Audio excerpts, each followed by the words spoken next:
الحمد لله كفى وسلام على عباده الذين اصطفى أما بعد فأعوذ بالله من الشيطان الرجيم بسم الله الرحمن الرحيم قاف والقرآن المجيد بل أجبوا أن جاءهم منذر منهم فقال الكافرون هذا شيء عجيب أإذا متنا وكنا ترابا ذلك رجع بعيد قد علمنا ما تنقص الأرض منهم وعندنا كتاب حفيظ بل كذبوا بالحق لما جاءهم فهم في أمر مريج أفلم ينظروا إلى السماء فوقهم كيف بنيناها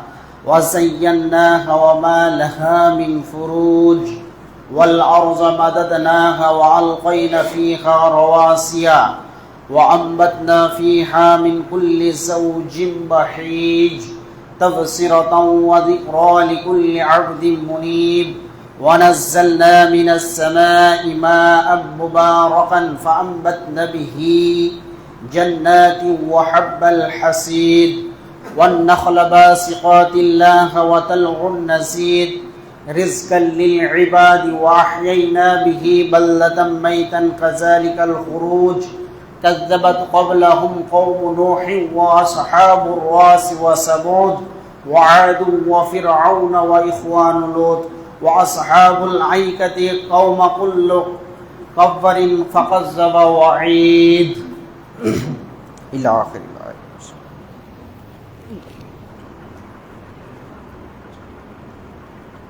الآية.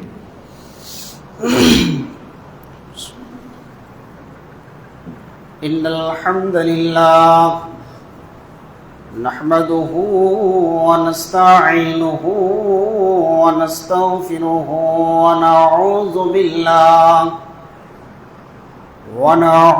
بالله من شرور أنفسنا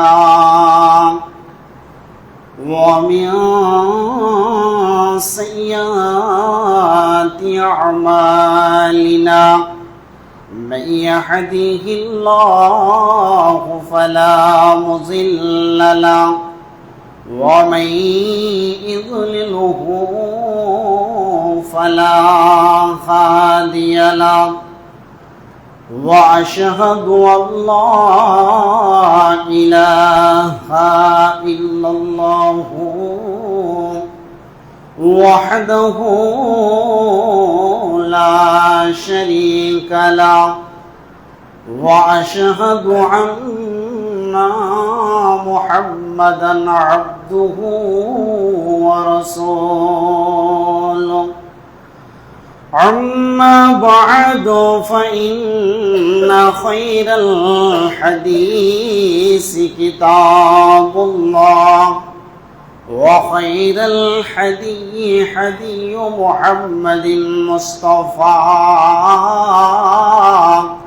صلى الله عليه وسلم وشر الأمور محدثاتها وكل محدثة بدعة وكل بدعة ضلالة وكل ضلالة في النار فقد قال الله تبارك وتعالى في كلامه المجيد وفرقانه الحميد أعوذ بالله من الشيطان الرجيم بسم الله الرحمن الرحيم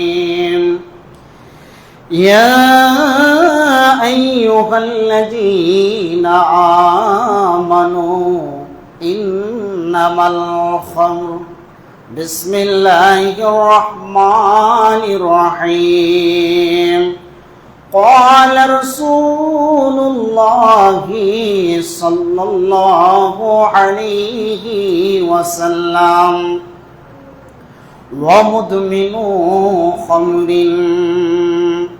بسم الله الرحمن الرحيم وعن معاذ بن جبل رضي الله تعالى عنه قال قال رسول الله صلى الله عليه وسلم لا تشربن الخمر فإنه رأس كل فاحشة যাবতীয় প্রশংসা সেই মহান আল্লাহ তাবারক ওয়া তাআলার জন্য, যে মহান রব আমাদের প্রতি দয়া করে সুশীতল দিন ইসলামকে দিয়েছেন। দিন এমনই একটি গুরুত্বপূর্ণ দিন, এই দিনের অনেকগুলো ব্যাখ্যা বিশ্লেষণ রয়েছে। তার মধ্যে দিন হচ্ছে আলো। অন্ধকার যেমন ছেয়ে ধরে সন্ধ্যা ঘনিয়ে আসলে, আলো আবার আধারকে সরিয়ে দিয়ে আলো দেয়। তো দিন ইসলাম সেই রকম, যে মহান আল্লাহ তাবারক ওয়া তাআলা আমাদেরকে দিনের উপরে টিকিয়ে রেখেছেন, এর জন্য সে মহান মুনিবের দরবারে একবার শুকরিয়া জ্ঞাপন করি। তাই সকলে অন্তরের অন্তঃস্থল থেকে বলি আলহামদুলিল্লাহ। দুরূদ ও সালাম বর্ষিত হোক আমাদের প্রিয় নবী জনাবে মুহাম্মদুর রাসূলুল্লাহ, সকলে বলুন সাল্লাল্লাহু আলাইহি ওয়াসাল্লামের প্রতি। আজকে আমি আপনাদের সম্মুখে হাদিস এবং কোরআন থেকে টুকরো টুকরো কয়েকটি তেলাওয়াত করেছি। এগুলোকে সামনে রেখে স্বল্প সময়ের ভিতরে সমাপনী দিব। ওমা তাওফীক ইল্লা বিল্লাহ।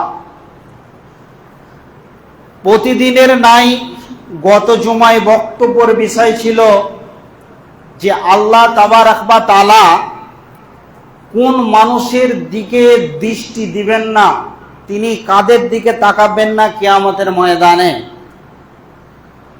তো ওই বিষয়ে ওই হাদিসকে কেন্দ্র করে আজকেও আরেকজন ব্যক্তির প্রতি আল্লাহ তাবারক ওয়া তাআলা দৃষ্টি দিবেন না, সেই ব্যক্তি হলো ওয়া মুদমিনু খামরিন, যারা কন্টিনিউ নিয়মিত কি করে, নেশা করে। যারা কন্টিনিউ নিয়মিতভাবে নেশা পান করে, তাদের দিকে আল্লাহ তাবারক ওয়া তাআলা কঠিন কিয়ামতের দিনে তিনি ওদের দিকে তাকাবেন না। তাহলে তিনি কত জঘন্য মনে করছেন এই জিনিসটাকে, বিধায় তার বান্দাদেরকে সচেতনের জন্য আল্লাহ তাবারক ওয়া তাআলার নবী আগে হুঁশিয়ার করে দিয়েছেন যে কঠিন মহাপ্রলয়ের দিনে ওই ব্যক্তির দিকে তিনি দৃষ্টি দিবেন না যারা নিয়মিত কি করবে, নেশাদার দ্রব্য পান করবে, অর্থাৎ নেশার কাজে যুক্ত থাকবে। তাহলে কত জঘন্য একটা বিষয়। এই বিষয়ের উপরে কিছুক্ষণ আপনাদের সম্মুখে আলোকপাত করব। ওমা তাওফীক ইল্লা বিল্লাহ আলাইহি তাওয়াক্কালতু ওয়া ইলাইহি উনীব। তাহলে নেশা কত ভয়ঙ্কর জিনিস। তো কোনো মানুষ যদি মনে করে যে আমি জান্নাতি যা হব, জান্নাতে যাব, তাহলে তার একটি আমল হলো যে তাকে নেশামুক্ত জীবন যাপন করতে হবে। যারা নেশাদার দ্রব্য পান করে তাদের জন্যে জান্নাতে যাওয়া হবে না, আল্লাহ তাবারক ওয়া তাআলা তাদেরকে জান্নাতে দেবেন না। এবার নেশা কত মারাত্মক জিনিস, এই কথাটাকে আল্লাহ তাবারক ওয়া তাআলা কোরআনের মধ্যে তুলে ধরলেন। ইয়া আইয়ুহাল্লাযীনা আমানু ইন্নামাল খামর, হে ঈমানদারগণ, নিশ্চয়ই তোমরা কি করো, মদ থেকে বিরত থাকো। মদের ধারে কাছে যেও না। ইন্নাহু কানা ফাহিশা, নিশ্চয় ওটা ফাহিশা, নিশ্চয় এটা জঘন্য একটা অশ্লীল পাপ। অতএব এইরকম মদ এবং নেশার কাছে যাওয়া যাবে না। ইন্নাহু কানা ফাহিশা, নিশ্চয় তোমাকে ওই গ্রাস করে নেবে, অর্থাৎ তোমরা ওর ধারে কাছে যেও না। চুরাই বালু যেমন নদীতে থাকে, মানুষ মনে করে এখানে পানি আছে, বালি আছে, ওখানে পা দিবেন তো আপনি পুরোটাই ঢুকে যাবেন। তো ঠিক এই যে ফাহেসা, নেশা মানে হলো ফাহেসা। যেই ব্যক্তি ফাহেসার কাজে চলে যাবে, নেশার কাজে চলে যাবে, তাকে সেইভাবে গ্রহণ করে নেবে। চুরাই বালু যেমন তাকে হাবাং করে ঢুকে নেবে, সেই রকম একজন মানুষ যদি নেশা পান করে তো ওর দ্বারা সমস্ত গুনাহ করা সম্ভব হয়ে যায়। পৃথিবীর বুকে কোনো গুনাহ নাই, এমন কোনো গুনাহ নাই যে তার দ্বারা করা সম্ভব হবে না, অসম্ভব হবে না, সবগুলোই তার দ্বারা সম্ভব হয়ে যাবে। তাই আল্লাহ তাবারাক ওয়া তাআলা বলছেন, ইন্নামাল খামরু ওয়াল মাইসির, যে তোমরা খবরদার কি করিও না, নেশার ধারে কাছে যেও না, অর্থাৎ নেশা থেকে তোমরা বিরত থাকো। আল্লাহ তাবারাক ওয়া তাআলার নবী হযরতে মুআজ বিন জাবাল রাদিয়াল্লাহু তাআলা আনহু কে 10 খানা ওসিয়ত করেছেন। এই 10টা ওসিয়তের মধ্যে তিনি এক জায়গাতে বলছেন, ওয়ালা তাশরাবান্নাল খামরা ফাইন্নাহু রাসু কুল্লি ফাহিশাতিন। মুআজ রে, তুমি আমার উম্মতকে বলে দিও তারা যেন নেশা নামে জিনিসটা পান না করে নাই। ফাইন্নাহু রাসু কুল্লি ফাহিশাতিন, তার কারণটা হলো মদ এমন একটি জঘন্যতম, এই মদ যে পান করে নেবে তার দ্বারা সমস্ত গুনাহ করা সহজ হয়ে যাবে। এই মদের রিয়াকশনটা এতটাই রয়েছে, পৃথিবীর বুকে এমন কোনো পাপ নাই যে ওই লোকটা করতে পারবে না, ওর দ্বারা সমস্ত পাপ করা সম্ভব হয়ে যাবে, অসম্ভব বলে আর কিছুই থাকবে না। অতএব মুআজ, তুমি আমার উম্মতকে বলে দিও, ওয়ালা তাশরাবান্নাল খামরা ফাইন্নাহু রাসু কুল্লি ফাহিশাতিন। মদ হলো সমস্ত গুনাহের মাতা, সমস্ত গুনাহের মূল। মদ যে পান করে নিল সে সব গুনাহ করে নিল, আর মদ থেকে যে বিরত থাকলো ওর দ্বারা ভুলবশত ছোট মোটো গুনাহ হবে, কিন্তু কাবিরা গুনাহ হবে না। তাহলে মদ কত জঘন্যতম জিনিস। মুফাসসিরিন আলাইহি রাহমারা কি বলছেন, মদকে কেন্দ্র করে একটি বিষয়কে লিখেছেন। এই কথাটার দিকে একটু ধ্যান দেন, নাহলে বুঝতে পারবেন না। একটা আবদ্ধ ঘর, ঘরের মধ্যে 3টি বস্তু রয়েছে, একটি নারী, একটি শিশু, এক বোতল মদ। একটা আবদ্ধ ঘরের মধ্যে 3খানা জিনিস রয়েছে, একটা নারী, একটা মদ আর একটা শিশু। এই 3খানা কাজ আছে। এবার শয়তান তো মানুষকে সর্বমুহূর্তে পথভ্রষ্টের জন্য লেগে আছে। শয়তানের কাজই তো শয়তানি করা। এখন শয়তান একজন ব্যক্তি মসজিদে নববীর মসজিদে এক কোণে বসে বসে সুবহানাল্লাহ, আলহামদুলিল্লাহ, আস্তাগফিরুল্লাহ, আল্লাহর তাসবিহ, তাহলিল, তাহমিদে ব্যস্ত রয়েছেন। আর একজন ব্যক্তি বড় সড়ো জুব্বা, মাথায় টুপি, হাজি আলী রুমাল বেঁধেছে, বেঁধে ও আর এক পাশে এসে বলছে সুবহানাল্লাহ, আলহামদুলিল্লাহ, একদম খুব জোরে, এত স্পিডে চলছে, মনে হয় একদম কাঞ্চনজঙ্ঘা এক্সপ্রেসের মতন। তখন এই লোকটি ওর দিকে দেখে বলছে, ভাই তুমি এই কিছুক্ষণ সময়ের ভিতরে তোবা ইস্তেগফার কতবার করলে? বলছে 5,79,90,000 বার আমার তোবা করা হয়ে গেল। তো বলছে আমি প্রায় মসজিদে 2 ঘন্টা ধরে আল্লাহর ইবাদত করছি, ইস্তেগফার করছি, দুরূদ পাঠ করছি, এখনো মনে হয় আমার 150 বার হয়নি, আর আপনার 5,89,386 বার করা হয়ে গেল। তো বলছে তুমি আমার সাথে কি বলতে চাইছো, তুমি আমাকে পারবে? আমি 1 সেকেন্ডের ভিতরে চক্কর বক্কর লাগিয়ে দিতে পারি। এগুলো করতে গেলে আমার মুরিদ হতে হবে, আমার সাদৃশ্য অবলম্বন করতে গেলে আমার মতো হতে হবে, তাহলে তুমি অবশ্যই পারবে। তখন এই আবেদ এই ব্যক্তিকে বলছে, তাহলে আমি কি করলে এতগুলো ইবাদত কিছুক্ষণের মধ্যে করতে পারবো, এবং আমি কি করে আপনার মতো হতে পারবো? এইবার তখন এই আবেদ যখন এই শয়তানকে জিজ্ঞেস করছে, তখন শয়তান বলছে একে এবার আমি একটা কৌশল করি। সেই শয়তান তখন ওকে কিভাবে পথভ্রষ্ট করছে, শয়তান বলছেন, কি বলছেন, যে তুমি যদি আমার সঙ্গ নিতে চাও, আমি যতগুলো ইবাদত করলাম এই সামান্যটুকু সময়ের মধ্যে, তুমি যদি এটা করতে চাও, তাহলে তোমাকে কি করতে হবে, একটা গুনাহ করতে হবে।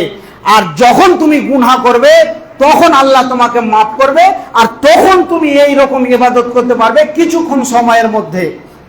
এবার আবেদ তো চিন্তায় পড়ে গেল, তখন ওই শয়তানকে বলছে কি তাহলে গুনাহ করতে হবে বলেন? তখন ওই বলছে যে চলো তোমাকে একটা রুমের মধ্যে নিয়ে যায়। তখন ওকে একটা রুমে নিয়ে যাওয়া হলো। নিয়ে যাওয়ার পর তাকে বলছে, হয় এ মহিলাটির সঙ্গে অবৈধ কাজে লিপ্ত হতে হবে, না হয় তোমাকে মদ পান করতে হবে, না হয় এই শিশুটাকে তোমাকে হত্যা করতে হবে, একে জবাই করতে হবে।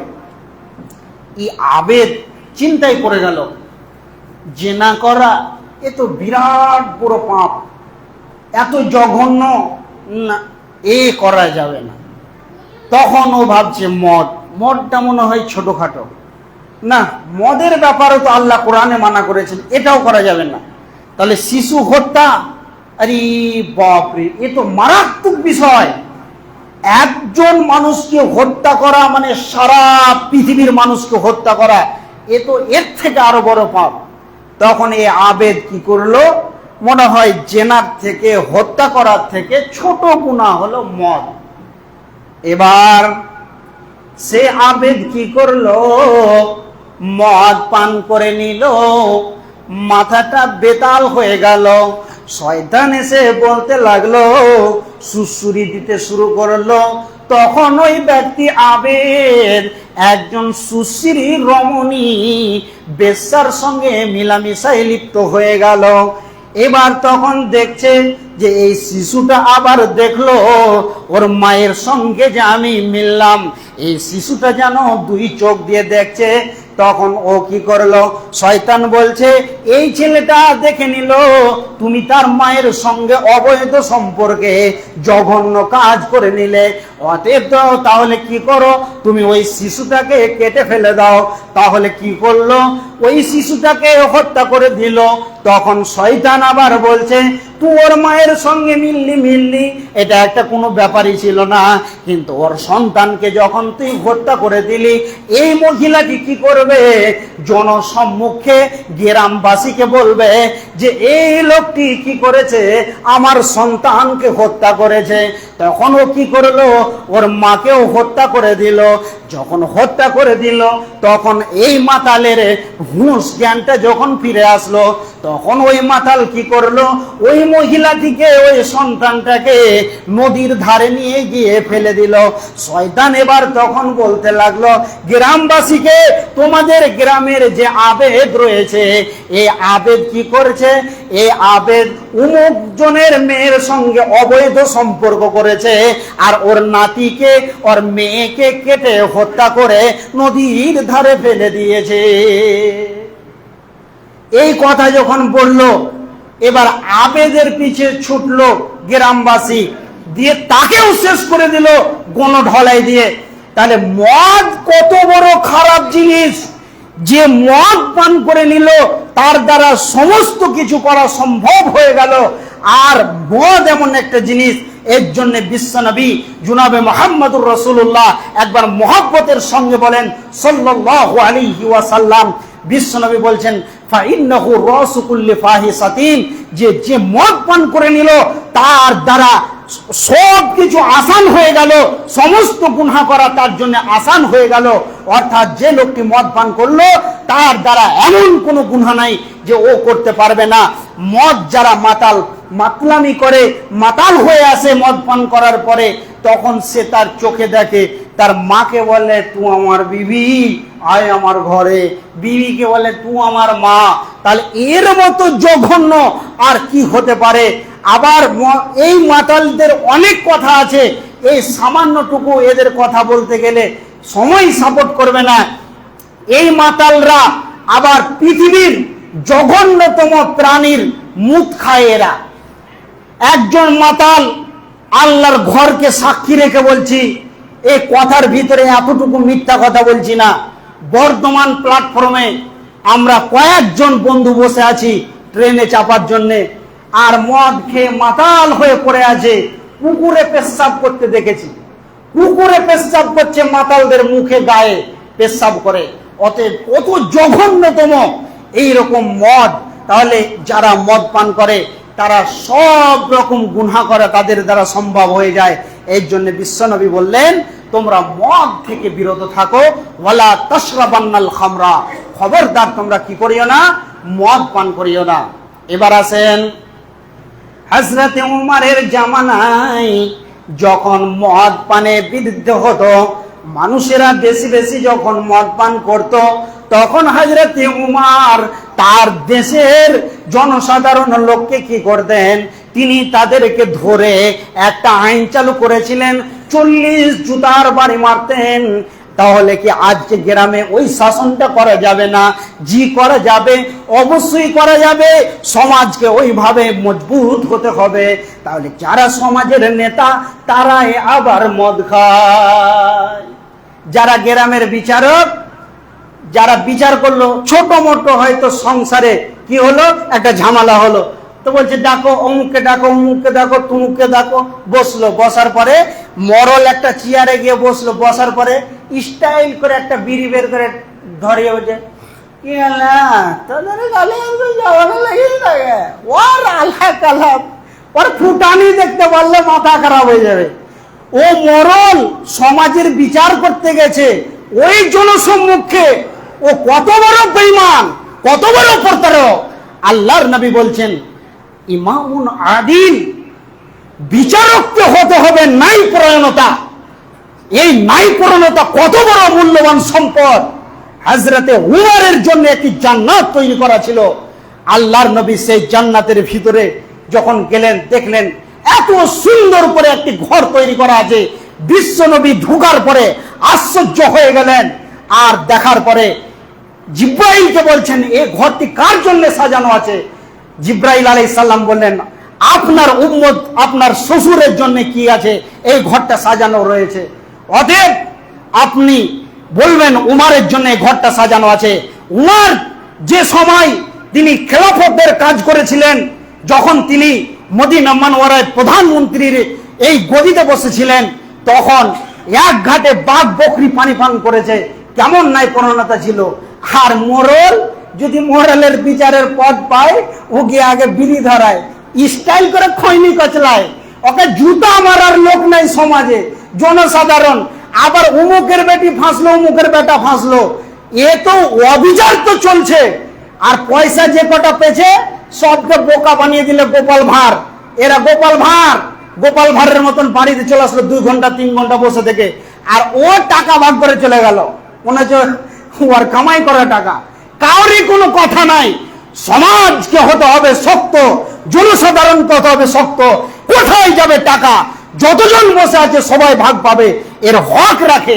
আর যদি তুমি এই একটা সমাজের ভিতরে একটা ক্যান্সার ঢুকে আছে, একটা মেয়ে নষ্ট হলো, তাহলে ছেলেটা নষ্ট হলো না। এখন যদি বলে যে অমুকের বেটা 4 বার ধরা পড়েছে, আপনার বোনের সাথে বিয়ে দিবেন? কেউ রাজি হবেন? বলেন, কেউ রাজি হবেন? হবেন না। তাহলে কি করে আপনি ভাবলেন যে মেয়েটা নষ্ট হয়ে গেল, পুরুষটা নষ্ট হলো না? এরকম অহক বিচার চলছে সমাজে, আর বিচার নেই। এর জন্য আল্লাহ তাবারক ওয়া তাআলা বলছেন ওয়া ইয়াকা ওয়াল মাসিয়া ফা ইন্না বিল মাসিয়াতি হাল্লুন সাখাতুল্লাহ। এক নয় দুই নয়, সমাজের ভিতরে যখন অগণন চারিদিক থেকে গুনাহ যখন মানুষকে ছেয়ে ধরবে, তখন আল্লাহ তাবারক ওয়া তাআলা বলছেন একজন বেঈমান জালেমকে প্রতিনিধি বানিয়ে দিব, আর এইভাবে মানুষকে হেনস্থা করবে। ঠিক চলছে বর্তমানে চলছে। মানুষ কিভাবে হেনস্থার শিকার হয়েছে বুঝতে পারছে মানুষ। তাহলে শিক্ষিত সুধী মণ্ডলী, মদ কত খারাপ জিনিস, সমস্ত গুনাহ করাকে আপনাকে কি করবে? তাড়না দেবে। এরপরে আসেন হযরতে ওমর, কিভাবে তিনি খেলাফত চালাতেন। একজন গভীর রাত্রে একজন বেঈমান কি করছেন, মদ 2 বোতল খেয়েছে, আবার বগলে করে, আবার ব্যাগের মধ্যে করে নিয়ে আসছেন ফাঁকা মরুভূমিতে। এবার উমারকে দেখে এই লোকটি যখন উমারের পায়ের শব্দ পেলেন, এই লোকটার জীবনটা ধরস ধরস করতে লেগেছে। আর মনে হয় এই লোকটি মনে করছে আমার বোতলে আবার রয়েছে, ব্যাগেও রয়েছে, আমি পান করেছি, মুখ থেকে সেন্ট পাবে। তাহলে উমার তো আমার সামনে, আর আমার বাঁচার কোনো উপায় নাই। এই লোকটা এইভাবে চিন্তায় চিন্তিত হয়ে গেলেন। আল্লাহর কাছে 2 হাত তুলে বলছেন, মদ পান করা অবস্থায় আল্লাহর কাছে বলছেন, দয়াল মাবুদ রে, আজকে যদি এই রকম বাপ উমারের কাছ থেকে রেহাই পেয়ে যায়, আর কোনোদিন আমি মদ পান করব না। এইভাবে তিনি দোয়া করতে লাগলেন। ফাঁকা ময়দানে গভীর রাত্রিতে উমার তার জনসাধারণের খবর নিতেন, নাগরিকদের খবর নিতেন। এই মতো অবস্থায় যখন ওই লোকটির কাছে পৌঁছালেন, তখন ওই লোকটি বলছেন, আমিরুল মুমিনিন, খলিফাতুল মুসলিমিন, আপনি এত গভীর রাত্রে কোথায় যাচ্ছেন? বলছে, তুমি কি জানো না আমি যে দেশের প্রতিনিধি, আমাকে এই জনসাধারণের খবর রাখতে হবে, অতএব তুমি কোথায় গিয়েছিলে বলো। ওই লোকটি মিথ্যা করে বলছে, আমি আমার বোনের বাড়ি গিয়েছিলাম। তোমার কাছে কি আছে? বলছি, বোতলে আমার কাছে দুধ আছে। উমারকে দেখে তার কলিজাটা শুকিয়ে গিয়ে বলছে, আমার বোতলে দুধ আছে। উমার বিশ্বাস করলো, কিছু বলল না। ক্ষণিকের মধ্যে যখন ওই বেঈমান কি করলো, দেখছে যে উমার বহু দূরে চলে গেছেন, এবার বোতলটাকে খুলছে, খোলার পরে ফেলছে, তো দেখছে দুধের একটা সেন আছে তো নাকি, তো দেখছে ওই লোকটি যে দুধের সেন, আবার একটু চিখে দেখলো, তো মনে হচ্ছে আমি দুধই পান করছি। এই লোকটি তখন আমিরুল মুমিনের পিছে দৌড়তে দৌড়তে গিয়ে বলছেন, আমিরুল মুমিনিন, খলিফাতুল মুসলিমিন, আজকে আমি অমুক জায়গায় গিয়েছিলাম, আমার ব্যাগেও মদ ছিল, আমার বগলেও ছিল, আমার হাতে 2 বোতল ছিল, তো আমি আপনাকে মিথ্যা কথা বললাম, এবং গোপনে এই আধারে গভীর রাত্রে আল্লাহর কাছে আমি বললাম, আল্লাহ, যদি আজকে আমিরুল মুমিনের হাত থেকে বেঁচে যাই, জীবনে আর কোনোদিন এই মদকে ত্যাগ করবো তো করবো, আর কোনোদিন আমি মদ পান করবই না। যখন এই কথাটা বলল, তখন আমিরুল মুমিনিন বললেন যে, যাও, তোমাকে আল্লাহ মাফ করে দিয়েছেন, আমিও মাফ করে দিলাম। অতএব আজকে সমাজের মধ্যে কোনো সিস্টেমিক কাজ করে না, যারা দায়িত্বে আছে, ইয়া আইয়ুহাল্লাযীনা আমানু লিমা তাকুলু মা লা তাফআলুন, তুমি যেটা করো না, লোককে সেটা আদেশ দিও না। তুমি যদি না ওই কাজে নিয়োজিত থাকো, তাহলে যাকে বলবে বলে লাভ হবে না, তোমার কথায় সে আমল করবে না। অতএব আজকে আমরা সমাজের মধ্যে যারা রয়েছি, তারা সমাজকে সচেতন করব কি? আমরা নিজেরাই ঠিক নাই, এর জন্য আমাদের কথা কেউ মানছে না। অতএব রসুলের জামানায় উহুদের যুদ্ধটা বিশাল বড় পর্যায়ের, মুসলিমদের ক্ষতি হয়েছে। এই রকম একটা যুদ্ধে 3 জন রসুলের বিখ্যাত সাহাবীকে সোশ্যাল বাইকাট করা হয়েছিল। তার কারণটা ছিল, তারা মনে মনে ভাবছিলেন যে আমরা সেই জিহাদে অংশগ্রহণ করে নিতে পারবো। তাদের অলসতা, তাদের শৈথল্যতা তাদেরকে পিছিয়ে দিল। বিশ্বনবী যখন জিহাদের ময়দানে উপস্থিত হয়ে গেলেন উহুদের প্রান্তে, তারপরে তিনি বারবার ফিরে ফিরে দেখছেন, কিন্তু সেই 3 প্রিয়জনকে পাচ্ছেন না। এই সময় তখন তিনি কি করলেন? এই সময় তিনি দেখছেন যে এদেরকে তো হাজির করতে পারলাম না। বারবার রসুল আসমানের দিকে দেখছিলেন যে তাদের উপরে কোনো কিছু আবার নাজিল হয়ে যাবে নাকি। যখন জিহাদ শেষ হলো, ফিরে আসছেন, তখন তাদের উপরে তিনজনের প্রতি একটা সুশাল বাইকাট আল্লাহর তরফ থেকে আসলেন। জিব্রাইল আলাইহিস সালাম বললেন, ইয়া রাসূলুল্লাহ, এই তিনজন কাব বিন মালিক, সাফওয়ান বিন মুআত্তাল, মুরারা বিন রাবি, এই তিনজন ব্যক্তির সঙ্গে মুসলিমদের কেউ এদের সঙ্গে কথা বলতে পাবে না, এদের সঙ্গে চলাফেরা করতে পাবে না, এদের কাছে কেউ যেন না দাঁড়ায়। বিশ্বনবী এলান করে দিলেন সাহাবীদেরকে। দুইজন মহিলা বিশ্বনবীর কাছে আসলেন, আসার পরে বলছেন, ইয়া রাসূলুল্লাহ, আমার স্বামী এখন মস্তান আছে, যৌবনে অ্যাডাল, তাহলে আপনি আমাকে পারমিশন দেন, আমি আমার বাবার বাড়ি চলে যাব, কারণ তার যৌবনের ব্রেক করতে, তাকে কন্ট্রোল করতে তার অসুবিধা হবে, অতএব আমাকে পারমিশন দেন। বিশ্বনবী বললেন, ঠিক আছে, তুমি চলে যাও। আরেকজন মহিলা এসে বললেন, আমি আমার স্বামীর সঙ্গে কোনো কথা বলবো না, কিন্তু ও অসুস্থ হয়ে গেছে। তখন বিশ্বনবী বললেন, ঠিক আছে, তুমি তাকে খাবারটা শুধু দিবে। এই করতে করতে তিনজনের ওপরে এরকম সুশাল বাইকাট চলছে। চলতে চলতে চলতে চলতে এরা তিনজন অনেক কান্নাকাটি করছে আল্লাহর কাছে। এমন সময় সাহাবীরা দেখছেন যে ওরা যখন মসজিদে আসে তখন এরা অন্যদিকে ঘুরে যায়। বিশ্বনবী ওদের বাড়ি ঘরের দিকে চেয়ে থাকেন। যখন ওরা আসে তখন বিশ্বনবী মুখটা ঘুরিয়ে নেন। তখন এরা তিনজন মনে মনে ভাবছে, আহারে, আজকে আমরা বাঘের মতন ইসলামের কাজ করেছি, রসুলের আমরা শিষ্য, আমরা ছিলাম সব কাজের লিডার, আর আজকে রসুল আমাদেরকে দেখে মুখ ফিরিয়ে দিচ্ছেন। তিনজন চিন্তায় চিন্তিত। কাফের বেঈমানরা সুযোগ পেল, এদেরকে চিঠি লিখছে আর বলছে, সাফওয়ান বিন মুআত্তাল, মুরারা বিন রাবি, কাব বিন মালিক, তোমরা যে স্থানের ব্যক্তি, নবী মুহাম্মদ তোমাদেরকে কি করেছিল, যে স্থানে তোমাদেরকে স্থানান্তরিত করেছিল, স্থান দিয়েছিল, ওই রকম স্থান, ওই রকম সম্মান, ওই রকম তোমাদেরকে সিংহাসনে আমরা বসাতে রাজি আছি, অতএব তোমরা আমাদের ধর্মে চলে এসো। তখন এরা তিনজন তিন বন্ধুতে চিঠিগুলোকে টুকরো টুকরো করে ছিঁড়ছে, আর তিনজনের মুখ থেকে এইরকম কথা বের হচ্ছে, জমিন রে তুই ফেটে যা, জমিন রে তুই ফেটে যা, মরে যায়, জ্বলে যায়, পুড়ে যায়, ছাই হয়ে যায়, এই জীবনের কোনো মূল্য নাই। আমরা ছিলাম বাঘের বাচ্চা, কোনো বকরি ছাগল আমাদেরকে এসে কোনো কথা বলতে পারেনি, আর আজকে বাঘকে এসে বকরিতে বলছে যে তাদের ধর্মে চলে যেতে হবে। তাহলে আমাদের চরিত্র, আমাদের ব্যবহার, আমাদের নেচার কত নিচে নেমেছে, যে বেঈমানরা কি করে আমাদেরকে চিঠি দিয়ে বলতে পারে যে তোমরা আমাদের দলে চলে এসো।